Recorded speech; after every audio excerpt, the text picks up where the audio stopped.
Jean-Maurice Ripper est notre invité. Bonjour à vous. Bonjour. Merci d'être là. Vous êtes un ancien ambassadeur de France en Chine. Vous étiez en poste entre 2017 et 2019. Et puis on vous doit notamment cet ouvrage, La paix par le droit, en qualité de président de l'Association française pour les Nations Unies. La paix par le droit, on va y revenir et j'imagine qu'on va aborder cette question pendant cet échange. Je voudrais d'abord qu'on s'arrête avec vous un instant sur la forme qu'est en train de prendre cette visite d'État du président américain. On l'a vu, il a été reçu avec les honneurs, avec faste. Est-ce que ça augure, ça, forcément, d'une visite réussie pour Donald Trump en Chine? Réussi du point de vue, j'ai envie de dire du show, c'est pas très gentil. Réussi sur le plan protocolaire, bien sûr. Les Chinois sont très, très, très doués pour faire cela. Et nous savons tous combien le président Trump aime être mis lui-même en avant. Je pense qu'elle est réussie, elle sera réussie pour chacun des deux impétrants, pour sa propre vision et sa propre population. Il s'agit de montrer que pour Donald Trump, qu'il est un chef d'État sérieux et qu'au-delà des discussions sur sa capacité à prendre des décisions, ses changements de pied, il sait se comporter comme un chef d'État, entre guillemets, traditionnel. Donc je pense que c'est important, notamment vis-à-vis de la population américaine, montrer qu'il n'a pas peur d'affronter aussi, ce que je rappelle, depuis longtemps maintenant, l'ennemi stratégique numéro 1 des États-Unis. Donc c'est important pour lui de montrer qu'il est capable d'affronter l'ennemi. Alors ça reste un ennemi, entre guillemets. C'est le discours, en tout cas. Et puis mais c'est pas celui qu'il a tenu aujourd'hui. Et puis pour Xi Jinping, c'est de montrer qu'il est l'homme le plus important du monde, puisque même le président des États-Unis vient à Pékin pour se faire adouber d'une certaine façon. Donc l'importance de la visite, pardon de le dire comme ça, elle est dans la visite. Elle est dans le show, elle est dans ce que nous voyons. Ce qui se passe derrière le rideau, je le crains, sera plus compliqué. Et on va y venir. Alors, on va aller retrouver Yéna Ali, qui est la correspondante de France 24 à Pékin. Bonjour Yéna, merci d'être avec nous. Avant de dresser un premier bilan de cette journée, de cette première journée de visite d'État qui s'achève, je vous propose qu'on écoute ensemble le président Trump et puis je vous fais réagir juste après, Yéna. Les peuples américains et chinois ont beaucoup en commun. Nous apprécions le travail acharné, nous valorisons le courage et la réussite. Nous aimons nos familles et nous aimons nos pays. Ensemble, nous avons la possibilité de nous appuyer sur ces valeurs pour bâtir un avenir plus prospère, marqué par la coopération, le bonheur et la paix pour nos enfants. Nous aimons nos enfants. Cette région est le monde tout entier. C'est un monde unique lorsque nous sommes unis et solidaires. Voilà donc pour cette prise de parole du président américain. Yéna, vous êtes à Pékin, première journée officielle qui s'achève. Quelle première conclusion on peut déjà en tirer ? Nous avons deux présidents avec deux versions des discussions différentes. En tout cas, on voit clairement qu'ils n'ont pas les mêmes priorités. Le président Xi Jinping a averti que si la question de Taïwan est maltraitée, les États-Unis et la Chine pourront entrer en conflit, qualifiant Taïwan comme le sujet le plus important dans la relation bilatérale entre les États-Unis et la Chine. De son côté, l'administration de Donald Trump évoque le commerce, soulignant que Pékin pourrait acheter des produits agricoles et le pétrole américain. La Maison-Blanche a également indiqué que les deux parties sont d'accord que le détroit d'Ormuz devrait rester ouvert et que Téhéran ne devrait pas acquérir des armes nucléaires. Rien de nouveau donc dans le langage venant de Pékin, pas d'annonce majeure, pas de concession chinoise sur la question de l'Iran à l'heure que je vous parle. Les deux présidents sont actuellement en banquet d'État, Yéna. On parlait tout à l'heure avec notre invité de show, de symbolisme, de mise en scène, de faste. C'est toujours dans la continuité, ce dîner organisé dans ce sens-là ? Absolument, les négociations à huis clos sembleraient difficiles compte tenu du contexte des relations bilatérales entre les deux États. Mais devant les caméras, tout se passe sans accroc.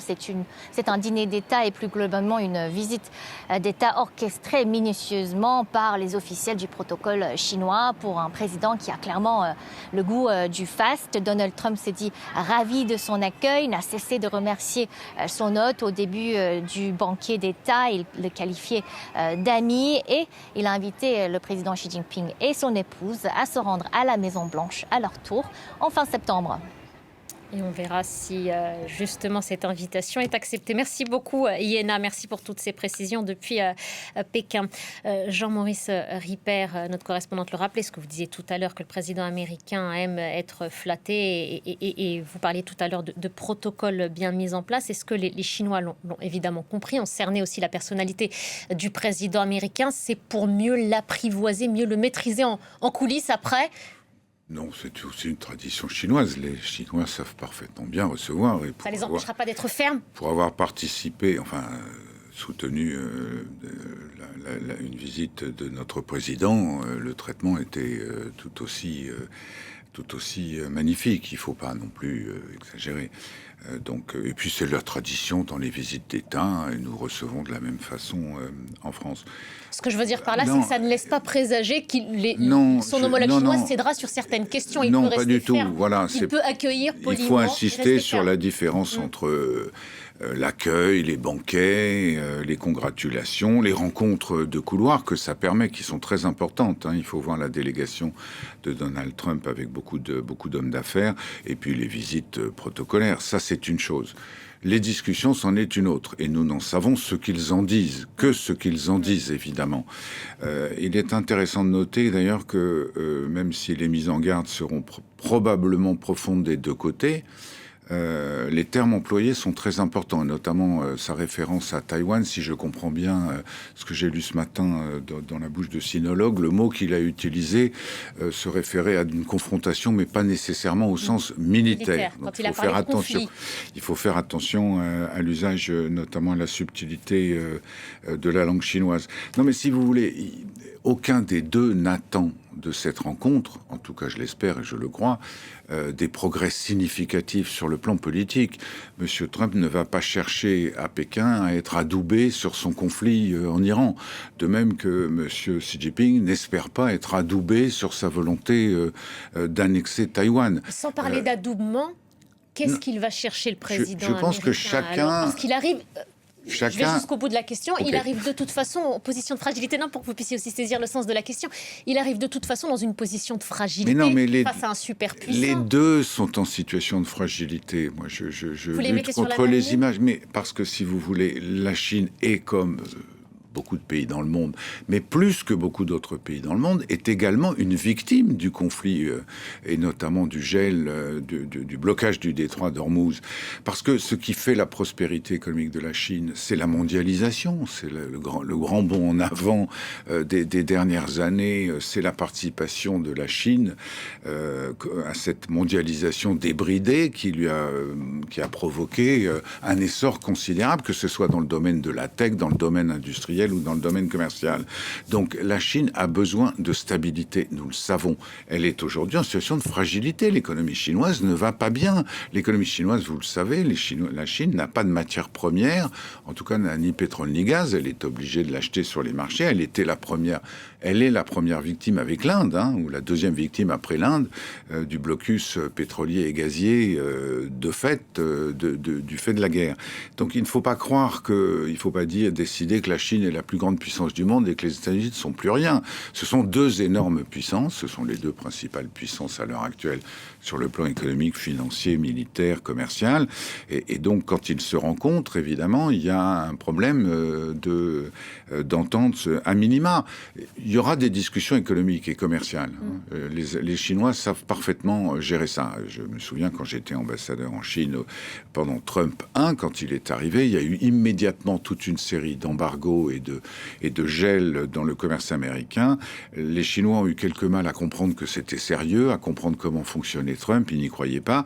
Ils ont fini par faire des concessions purement commerciales, par acheter quelques milliers de tonnes supplémentaires de bœuf américain ou de soja. Donc ils sauront faire. Il y aura des deals économiques. L'importance de ces deals en matière de transfert de technologie, qui serait un véritable critère, parce que la véritable guerre, elle n'est pas commerciale, elle est technologique entre la Chine et les États-Unis, bien entendu.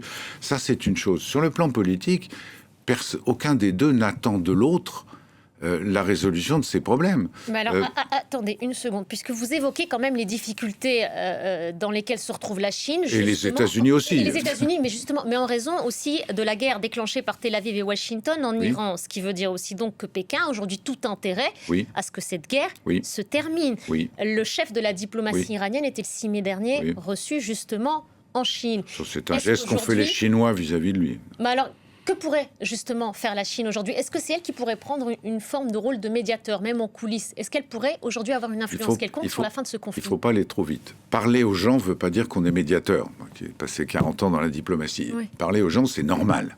Que les Chinois parlent aux Iraniens qu'ils ont soutenus pendant longtemps et qu'ils soutiennent encore probablement du bout des lèvres à cause de cette instabilité créée et qu'ils parlent aux Américains, ça n'en fait pas nécessairement des médiateurs.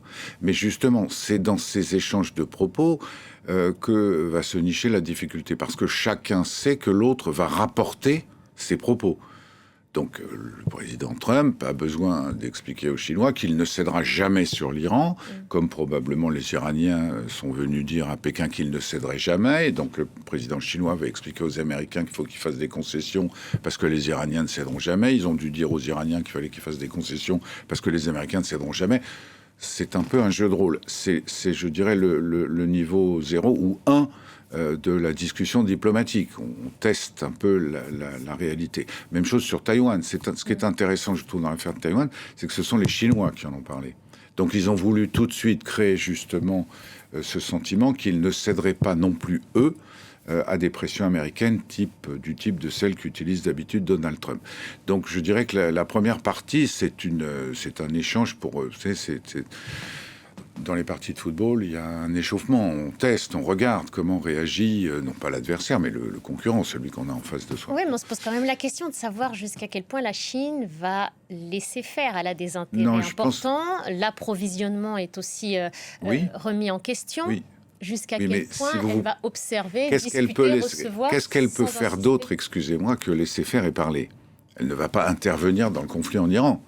Elle ne va ni aller soutenir les Américains et les Israéliens dans leur offensive et maintenant les Émirats, ni, à l'inverse, s'engager militairement aux côtés des dictateurs de la République islamique. Bon, donc, son seul moyen, comme toutes les grandes puissances, c'est de parler. C'est ce que font aussi les Européens. Tout le monde parle à tout le monde, c'est normal. Ça ne veut pas dire de fait, même si nous aimerions bien nous dire, soyons honnêtes, que grâce à la Chine, la guerre va s'arrêter. Malheureusement, je n'y crois pas beaucoup. Ça contribuera à un certain nombre de tests de position. Je ne sais pas, il y a peut-être en marge la présence de M. Rubio, par exemple, qui, comme nous le savons, a quelques indélicatesses en Chine, et si j'ai bien compris, y est arrivé d'une manière un peu déguisée, c'est le cas de le dire, vis-à-vis des Chinois, montre que peut-être il y a des discussions plus, pardon de le dire, j'allais dire plus sérieuses, non, mais des discussions plus diplomatiques traditionnelles entre Chinois et Américains pour essayer de voir quand même quels sont les points sur lesquels, le double blocage, le blocage du détroit d'Ormuz par les Iraniens et puis l'embargo, enfin le blocus américain à l'extérieur du commerce. Peut-être on parle de ça. Ça ne veut pas dire qu'il n'y aura pas de progrès, mais que la Chine fasse part de sa préoccupation. La Chine est très ambiguë sur l'affaire iranienne pour les raisons que vous avez décrites, comme les Américains sont très ambigus sur Taïwan. C'est donc pas un hasard si on a parlé de ça. Curieusement, apparemment, on n'a pas beaucoup parlé de l'Ukraine, ce qui est un peu dommage de mon point de vue d'Européen, parce que vu ce qui s'est passé cette nuit, ça serait bien qu'ils en parlent aussi et que la Chine puisse essayer de faire entendre raison à ses amis, j'allais dire soviétiques, M. Poutine en l'espèce. Donc voilà, il faut se contenter un peu de ça. Le fait qu'il ait invité le président Xi très rapidement, alors que... Septembre prochain, il a lancé l'invitation. Comment vous le lisez, alors qu'il n'est pas totalement sûr que ça puisse l'aider pour les midterms de faire venir un Chinois aux États-Unis. En septembre, en plus. En septembre, mais ça peut vouloir dire que quand même, il y a en effet une volonté de continuer à discuter, qui savent très bien qu'ils ne régleront pas tous les problèmes, y compris commerciaux, cette fois-ci, et que donc il faut prendre langue dans la durée. Et ça, c'est plutôt une bonne chose. Je voudrais m'arrêter un instant sur cette invitation et sur... Vous avez observé aussi depuis quelques années maintenant l'incarnation du pouvoir qui est représentée aujourd'hui par le président chinois et puis dernièrement aussi par le président américain. Quand Donald Trump... Pas aujourd'hui, pardon, je vous rappelle que ça fait déjà une bonne décennie et plus, et qu'il est au pouvoir pour les décennies à venir. C'est un autocrate. Quand le président américain dit « vous êtes un grand dirigeant » en s'adressant à Xi Jinping, je voudrais qu'on s'arrête là-dessus parce qu'on parle beaucoup aussi des dossiers qui sont évoqués, mais le rapport entre les deux hommes, est-ce qu'il y a une espèce de forme aussi d'admiration, de fascination de la part du président américain pour son homologue chinois? Je me garderais bien d'entrer dans les délires intérieurs de M. Trump. Il a certainement une certaine fascination pour les hommes forts. De ce point de vue-là, le trio infernal se porte bien. Mais du coup, ça change aussi son rapport à l'autre. C'est la manière dont il se comporte, la manière dont il parle. Disons que ça l'aide à utiliser des mots qui flattent dans l'autre sens. Par ailleurs, dire au président, de fait, et en exercice du pays qu'on considère comme son concurrent stratégique, son rival stratégique numéro un, c'est aussi marquer une forme de respect qui permet justement d'avoir des discussions. Parce que si vous traitez votre interlocuteur d'imbécile, ça rend la conversation plus compliquée. Et je pense que là, l'entourage de M. Trump a dû finir quand même par lui expliquer qu'il y avait un moment où c'était peut-être amusant avec les Européens qu'ils sont considérés comme des petits nains, mais qu'avec un Chinois, c'est où la face compte évidemment beaucoup. Enfin, pour les Européens aussi, contrairement à ce que croit M. Trump. Mais en tout cas, ce qui est sûr, c'est qu'il fait plus attention dans le langage. Aller jusqu'à dire que c'est un grand dirigeant, alors que, pardon de le dire, mais pour moi, ça reste quand même un des dictateurs les plus sanguinaires de la planète. Il faut quand même rappeler le sort subi par les Chinois. Et je ne parle pas seulement des Tibétains, des Ouïghours, des Mongols ou des anciens peuples libres de Hong Kong et demain, dit-il, de Taïwan. Donc dire cela de cet homme est un peu, de mon point de vue, osé, c'est le moins qu'on puisse dire. Déclarer que c'est son ami, ça c'est son problème. On ne choisit pas sa famille, on choisit ses amis. Moi, j'aurais pas fait ce choix-là, mais respecter le chef de l'État chinois, ça me paraît normal en même temps. Il faut donc, là encore, savoir raison garder. On va revenir sur le dossier de Taïwan, parce que vous étiez aussi en poste en Chine. Qu'est-ce que représente ce territoire pour Pékin? Pourquoi est-ce que les Chinois ne lâchent pas du côté de Taïwan? Pour le public qui nous regarde, c'est important d'avoir aussi vos lumières là-dessus. D'abord, c'est la tradition de la Chine populaire depuis 1949. Son épine dans le pied, si j'ose dire, ça a été la fuite de Chiang Kai-shek et la création de cette deuxième Chine, à laquelle ils ont réussi à mettre fin du point de vue international dans les années 70, en rentrant aux Nations Unies en lieu et place de Taïwan, et en faisant comprendre la République de Chine, pardon, pour l'appeler de son nom constitutionnel, et en faisant accepter presque au monde entier qu'il n'y avait qu'une seule Chine. La question n'est pas, sur le plan juridique, ça n'est pas de répéter que tout le monde reconnaît que Taïwan fait partie de la Chine. La question est de savoir comment les Chinois entendent réunifier dans leur langage, unifier ces deux Chines de fait. Si c'est par la force, alors là, effectivement, ça pose un énorme problème à l'ensemble des pays, y compris qui sont des amis de la Chine, comme les pays européens et la France en particulier. On ne peut pas accepter l'idée que la Chine doit récupérer Taïwan par la force. Pourquoi? Pas seulement pour des raisons morales. Enfin, je rappelle que les Taïwanais votent. C'est une démocratie, Taïwan, contrairement à ce qu'on oublie un peu trop souvent. Et dans les dernières élections, depuis maintenant plusieurs mandats, ce sont des partis politiques et voire des présidents de la République de Chine qui sont hostiles à la réunification avec la Chine, aux conditions du Parti communiste chinois. Donc les Chinois se sont exprimés à Taïwan. On ne peut pas complètement le passer sous silence quand même. Comme d'ailleurs, je le rappelle, les habitants de Hong Kong avaient à plusieurs reprises voté pour des partis de démocratie et contre la fusion avec la Chine sous les ordres du Parti communiste. C'est là qu'il faut faire attention aux mots. Donc les Taïwanais ne sont pas forcément hostiles à l'unification avec la Chine continentale, mais pas tant que c'est le Parti communiste chinois qui dirige, parce qu'ils n'ont pas envie de devenir communistes chinois. C'est quand même une différence importante. À partir de là, la question est simple. Est-ce que M. Xi Jinping pense ce qu'il dit? La réponse est oui. M. Xi Jinping, contrairement à ce qu'on dit beaucoup, n'a pas énormément de choses à mettre à son actif. Le progrès, l'extraordinaire explosion de la puissance économique chinoise, elle est beaucoup due aux périodes de réformes qui l'ont précédée. Hein. Monsieur Xi Jinping a plutôt à gérer la difficulté et notamment le retour à un capitalisme d'État, hein, puisqu'il y a quasiment l'initiative privée en matière économique, il est revenu dessus. Il a créé toute une série de problèmes. Donc son obsession idéologique et son obsession, moi j'étais là pour on l'a vu dès le tournant du 19e congrès en 2017, au moment où je suis arrivé, c'est la récupération de Hong Kong et de Taïwan, et c'est la mise au pas du Xinjiang et de la Mongolie intérieure. C'est qu'une question de temps. Avant, d'une manière ou d'une autre. L'objectif qu'il a fixé lui-même, c'est 2049, c'est les 100 ans de la République populaire. C'est inquiétant si on est taïwanais, et il est normal qu'on s'inquiète. Il faut quand même voir la réalité aussi de la vie à Taïwan. Hein. Taïwan, aujourd'hui, ce sont des millions d'attaques cyber d'origine chinoise tous les jours. Ce sont des centaines de milliers de Chinois qui s'installent à Taïwan et qui, de fait, deviennent je ne peux pas dire la 5e colonne, c'est un peu passé. Et puis, ce sont des menaces militaires, c'est l'annexion des îlots en mer de Chine, c'est toute une série de choses qui rendent la vie des Taïwanais très difficile. Ce sont des missiles qui passent au-dessus de leur tête, etc. Qui pour les protéger aujourd'hui? Quand on a un président chinois donc, qui ne cache pas ses ambitions, qui se fixe même un calendrier, qu'on a un Donald Trump qu'on a entendu plusieurs fois par le passé bafouer le droit international et revendiquer la prise de tel ou tel territoire, comment est-ce qu'on peut aujourd'hui dire au président chinois, vous allez à l'encontre du droit et vous utilisez la brutalité et la force pour aller jusqu'au bout de vos ambitions? Ça, c'est pas un discours qui pourrait être audible aujourd'hui avec un Donald Trump face à lui. Je vous réponds avec 40 ans de vie militante pour défendre le droit international. C'est pas parce que certains le font que ça autorise les autres à le faire. Notre problème est d'arriver à ce que plus personne ne le fasse. Mais envahir militairement Taïwan ne serait pas conforme au droit international. Voilà, c'est extrêmement simple. Alors, par ailleurs, n'oubliez pas que quand même Taïwan est surarmé. Taïwan est...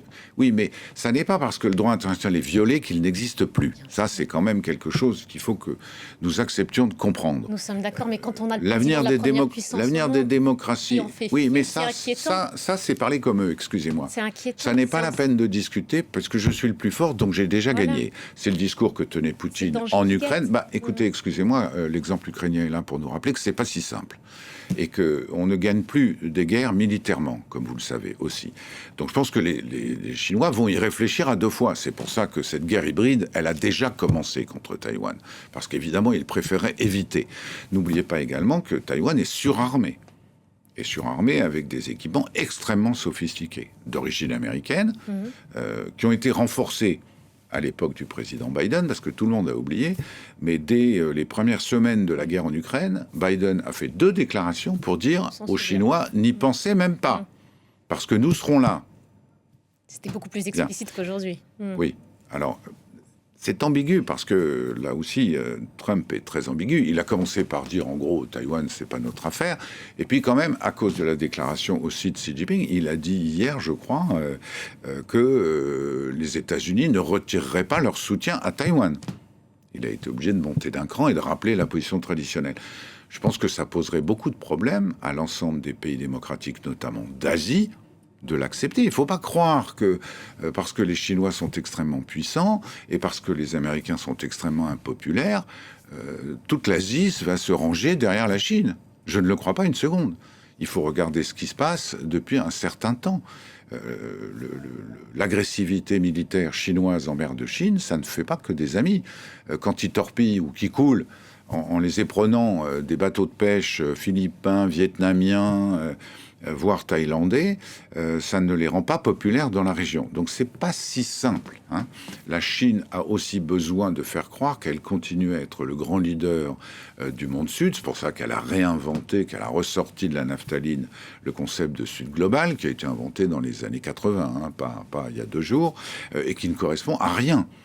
Mais simplement, elle a besoin de cette idée que, contrairement à l'Occident et aux États-Unis qui font la guerre et qui violent le droit, la Chine est une puissance de paix. Aller envahir Taïwan après avoir mis au pas Hong Kong et avoir traité le Xinjiang de cette manière-là n'est pas la meilleure façon de se concilier l'ensemble du monde et notamment du sud-est asiatique, qui est quand même une grande puissance économique.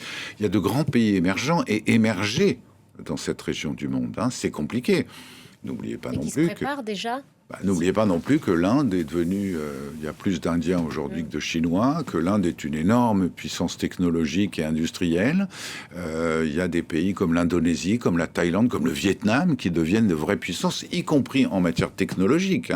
Moi, j'ai assisté, pendant que j'étais là, au départ de certaines start-up. On disait, l'avenir, c'est fini, la Silicon Valley, ça n'existe plus, tout se passera à Shenzhen. Moi, j'ai vu partir des start-up au Vietnam ou en Thaïlande, parce que c'était moins risqué, parce qu'on respectait mieux le droit, etc. Donc il n'y a jamais un seul élément d'explication. C'est ça qui est très compliqué. Donc il y en a plusieurs pour Taïwan, comme il y en a plusieurs pour l'Iran.